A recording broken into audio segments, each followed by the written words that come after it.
Hi guys, welcome back to Rad's Retreat, the wood turning section of my YouTube channel.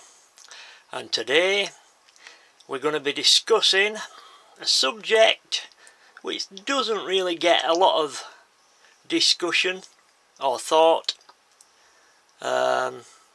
even really in turning circles, and that subject is ta-da! Tool rests, or tool posts as some people call them. I like to call them tool rests because basically you rest your tool on it.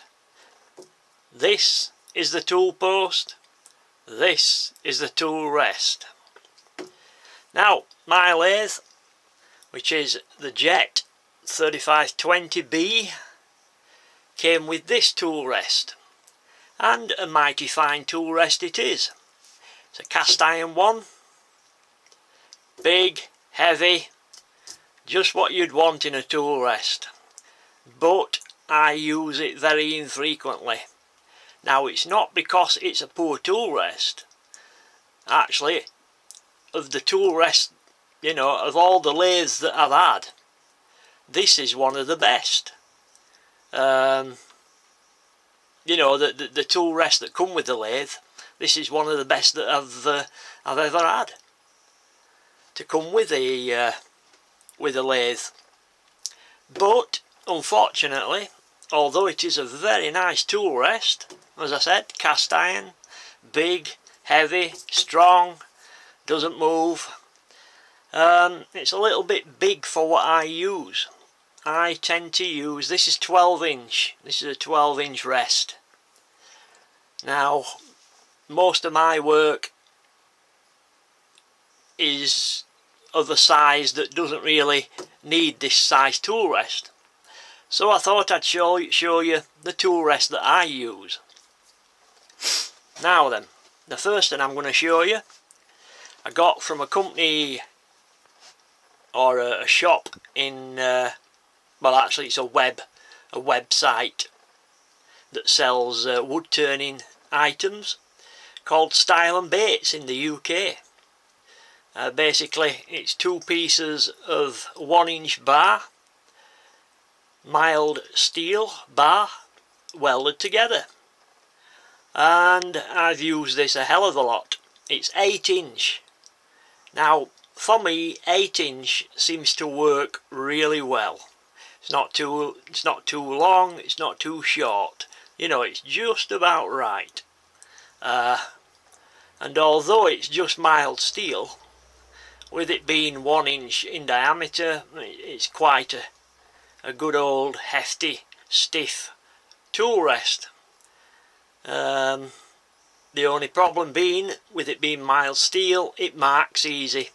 You tend to get dings in it very easily, so I'm constantly at it with the file and abrasives, getting rid of the dings.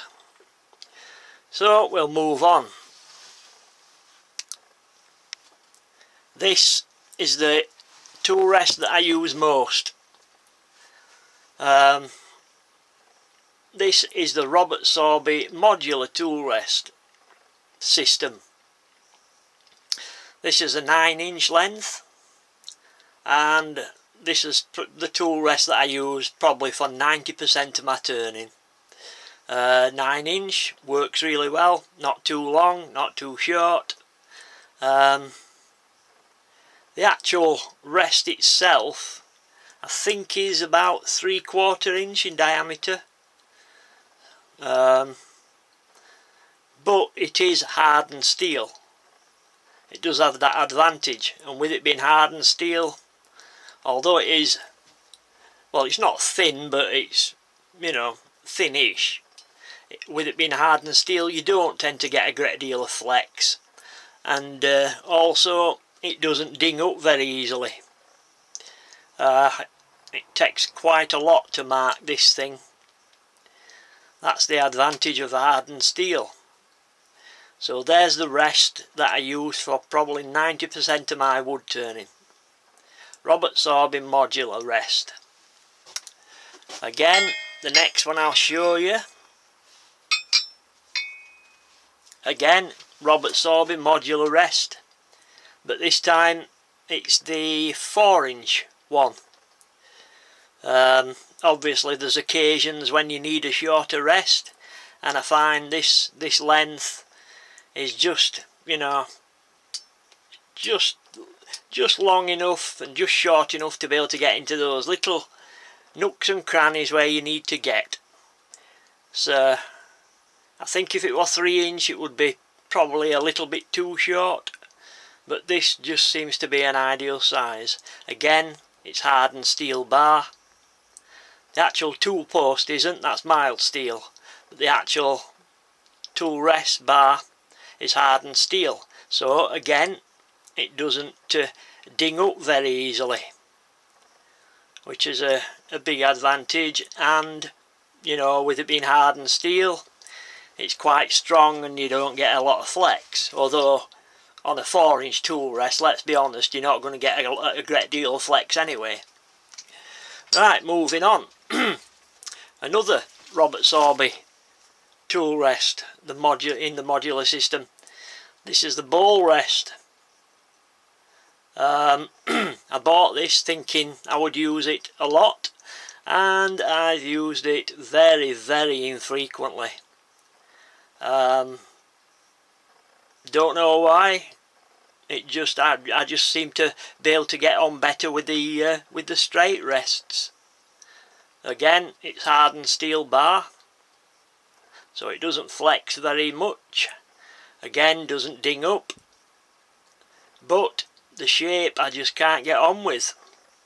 But you never know, there might be a situation in the future where I need it, so it's there waiting.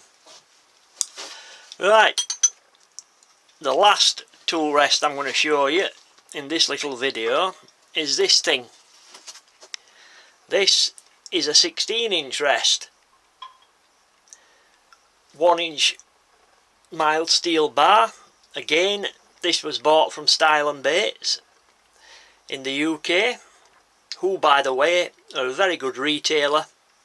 If you phone them up, they're very accommodating, can't praise them highly enough. I tend to use 3 or 4 retailers. I use Style & Bates.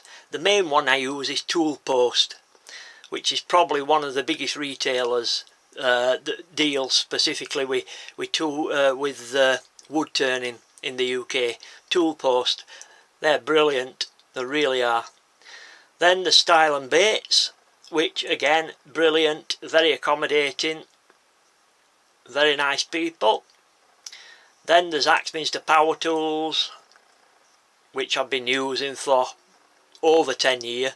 Again, good company, no problems at all with them. But this one was from Style & Bates. It's same as the 8-inch one, but obviously twice as long. It weighs a ton, by the way. It weighs more than the 12-inch cast iron one. But unfortunately this one is just that little bit too long. I reckon if it were 14-inch it would be ideal, but it's just that little bit too long and you get vibration on it. It does flex slightly, which is unfortunate. But, you know, on the odd occasion when you do need it, it's there. You've just got to take smaller bites with the tool, it's as simple as that. So it does work, but you have to just watch for that vibration. Right, I'll end this one here. I do have a few more tool rests which I'd forgot about until I turned the camera on, which I'll show you in the next video, guys.